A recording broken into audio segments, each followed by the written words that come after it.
दुनिया को corona virus से फैली हुई महामारी से जूझते जूझते पूरा साल निकल गया और अंत में वैज्ञानिकों की ही जीत हुई और उन सभी के अथक प्रयासों के फलस्वरूप कोरोना वैक्सीन तैयार हो गई। भारतवर्ष में 16 जनवरी 2021 से वैक्सीन का टीकाकरण प्रारंभ हो चुका है। जब आज मैं इस वीडियो को अपलोड कर रहा हूं तो तकरीबन 2,99,00,000 लोगों के यह टीका लग भी चुका है। जैसा आप सभी जानते हैं, हिंदुस्तान में 2 वैक्सीन डेवलप हुई हैं, एक कोविशील्ड और दूसरी कोवैक्सीन। अब आज अगर आपको चॉइस दी जाए तो एकाएक दिमाग में एक गंभीर प्रश्न उठेगा, कोवैक्सीन या कोविशील्ड। नमस्ते दोस्तों, मैं डॉक्टर कमल कुमार अपने इस नए वीडियो में आप सभी का स्वागत करता हूं। आज मैं आप सभी के लिए लाया हूं कोवैक्सीन और कोविशील्ड की कंपैरिजन स्टडी, जिससे ये आप खुद तथ्यों के आधार पर निर्णय ले सकें। कोविशील्ड को ब्रिटिश स्वीडिश कंपनी एस्ट्राजेनेका और ऑक्सफोर्ड ने मिलकर डेवलप किया है तथा भारत में सीरम इंस्टीट्यूट ऑफ इंडिया में इसका प्रोडक्शन हुआ है। Serum institute of India world की लार्जेस्ट वैक्सीन प्रोड्यूसिंग संस्था है और आजकल सीरम इंस्टीट्यूट 5 करोड़ डोजेज हर महीने बना रहे हैं। जबकि कोवैक्सीन को 24 साल पुरानी Hyderabad based company Bharat biotech ने ICMR यानी Indian council of medical research तथा नेशनल इंस्टीट्यूट ऑफ वायरोलॉजी के साथ मिलकर तैयार किया है।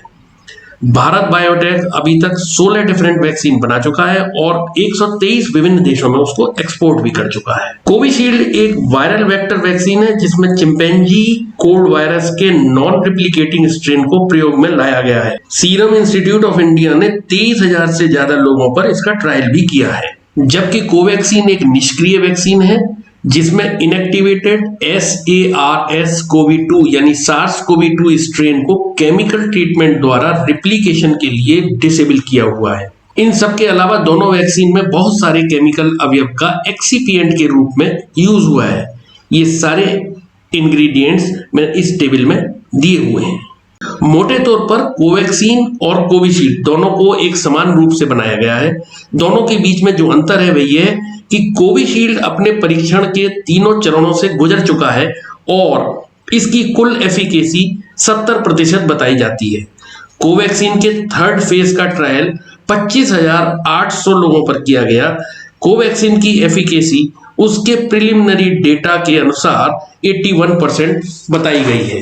DGCI ने भारत बायोटेक की कोवैक्सीन को उसके फेज 1 और फेज 2 के परिणामों के आधार पर जनवरी में आपातकालीन स्वीकृति प्रदान की थी। जैसा कि पहले सुना जा रहा था कि वैक्सीन को -70 डिग्री पर रखना पड़ेगा, पर ऐसा नहीं है। इन दोनों वैक्सीन को 0 से नीचे टेम्परेचर की जरूरत नहीं है।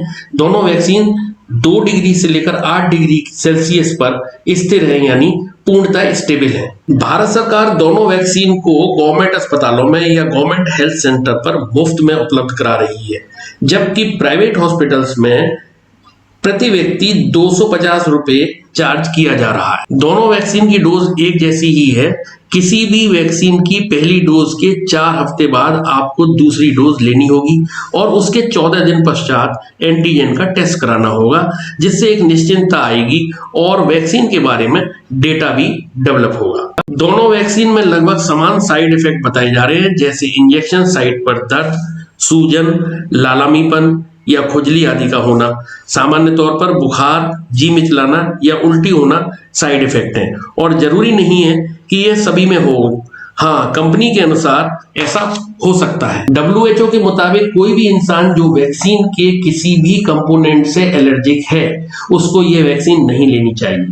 प्रेग्नेंट लेडीज को हेल्थ केयर सेंटर पर हेल्थ प्रोवाइडर्स को बताना चाहिए या वैक्सीनेशन नहीं लगवाना चाहिए।